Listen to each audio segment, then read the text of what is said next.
문재인 대통령 역시 재수 끝에 2017년에 대통령이 되시고 이제 임기를 1년 정도 남겨놓고 있습니다. 네. 그리고 검찰 개혁은 완수가 됐다라고 보기에는 좀 이른 시점이고 요 남은 1년이 네네. 법사위원장으로서도 그렇고 현 정부도 그렇고 검찰 개혁으로도 그렇고 묘하게 굉장히 중요한 시간이 될 수밖에 없는 남은 1년이 될 것 같은데. 예, 많은 분들이 이제 1년밖에 남지 않았는데 네. 왜 아직도 뭐 그 개혁을 해야 되겠다 이런 이야기를 하느냐, 지금은 좀 관리해야 될 시점 아니냐 이런 분들도 있고요.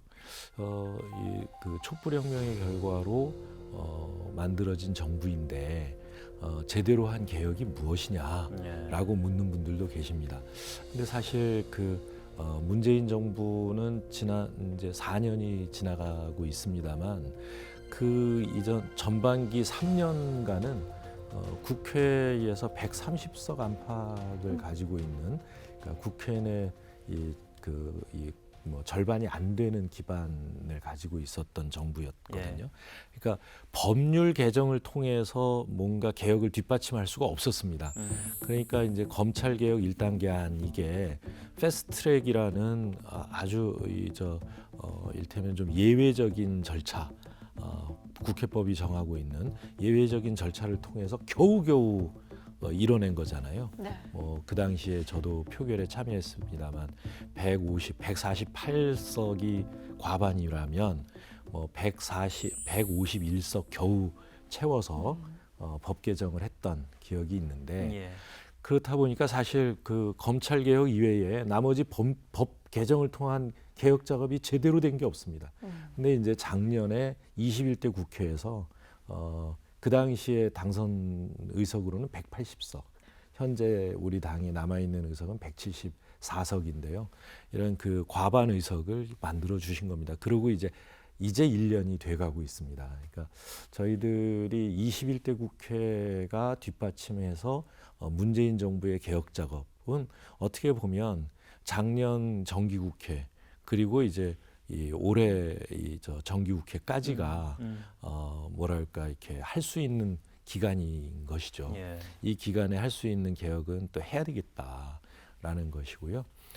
그래서 좀 전에 말씀 주신 것처럼 이제 검찰 개혁뿐만 아니라 요즘 이제 그 국민들께서 관심 가지고 계신 것 중에 특히 부동산 투기, LH 사태, LH 사건을 포함해서 공직자들의 이 부동산 투기가 심각하다 이렇게 보고 계시지 않습니까?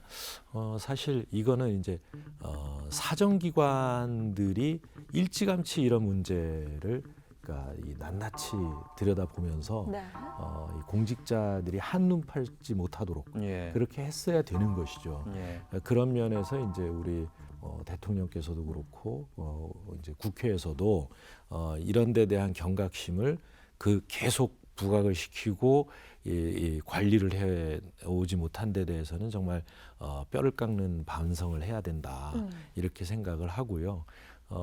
그러나 이 남은 1년 동안 이 정말 공직자들이 부동산 투기하지 않는 못하는 그런 나라를 만드는데 역시 이 역할을 해야 되는 거는 다수 의석을 가지고 있는 우리 이제 더불어민주당이 여당으로서 이 정부와 협력해가면서 이런 제도를 만들어야 되는 것이다.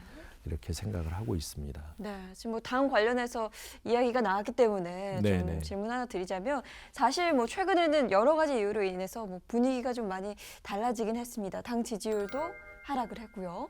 이 부분에 대해서는 좀 어떻게 보고 계신지도 궁금한데요. 네, 아주 뭐 시의적절한 이 회초리를 맞고 있다 이렇게 생각을 합니다. 아직 저희에게 집권 기간이 1년 남아 있기 때문에 이 남은 이 1년 기간 이게 이제 대통령님으로서는 1년이고요.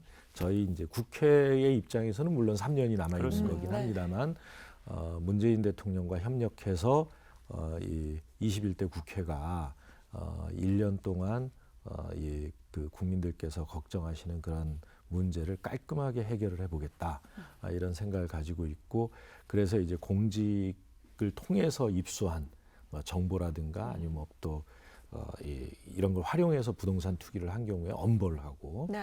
특히나 이제 비공개 정보를 활용한 경우에는 아주 뭐 그러니까 법정 최고형을 으로 다스리는 예. 네. 뭐 그런 것까지도 저희가 도입을 해야 되겠다. 이렇게. 그것만으로 족한 것이 아니라 예. 이 공직자들이 깨끗해지면 과연 그러면 지금 이 주거 문제, 주택 문제에 대해서 심각하게 문제 제기를 하고 있는 이 2030 젊은 세대들의 문제가 해결되는 것이냐 이겁니다. 그렇지 않습니다. 그러니까 네. 그렇기 때문에 이 젊은 층이 사실상 이게 주택 문제 또 일자리 이런 문제 때문에 예. 사실상 지금 파업을 하고 있다 이렇게 봐도 되거든요. 결혼하고 아이 낳고 이걸 저희는 당연한 걸로 생각하잖아요.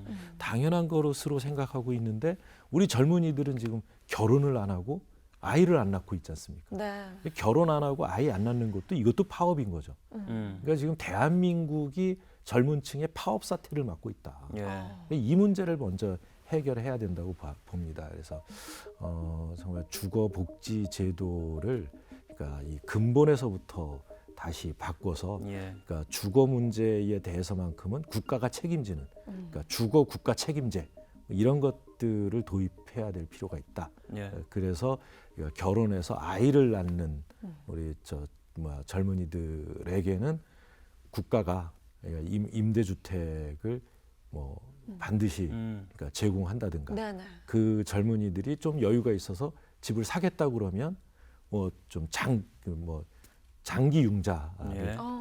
또는 아니면 뭐 장기 지원 예. 이런 걸 통해서 집을 살 수도 있게 하고 그런 기준을 정해서 그러니까 이 국가가 책임지고 제공해주는 예. 이런 사회로 빨리 가야 된다. 이거 안 그러면 사실 대한민국이 소멸돼 가는 것이죠. 예. 이건 뭐 제가 이게 다문화 국가가 이제 돼가고 있기 때문에 민족 소멸이라는 표현은 쓰지 않겠습니다. 예. 네. 지금 그 뭐 말씀하신 부분도 20, 30대 시청자들이 귀를 쫑긋하고 들으셨을 것 같고 저도 쫑긋하고 들었는데 파업이라고 말씀해 주셨습니다만 이 자리에도 저는 이제 두 가지 다 파업을 하고 있고 저쪽은 이제 결혼하셨기 때문에 한 가지 네네. 파업을 네. 이제 아이만 낳으면 되는데 예. 그렇기 때문에 저희도 조금 책임감을 느끼고 그쵸, 네. 동참해야 되지 않을까 이런 생각을 아니 합니다. 젊은 분들이 책임감을 느껴야 될 부분이 아니라 네. 아니 그 결혼하고 아이 낳고 싶지 않은 젊은이들이 누가 있겠습니까? 네. 네. 그걸 못 하고 있는 이런 상황을 아직도 이게 해결하지 못한 저희들이 책임감을 더 느껴야 된다. 예.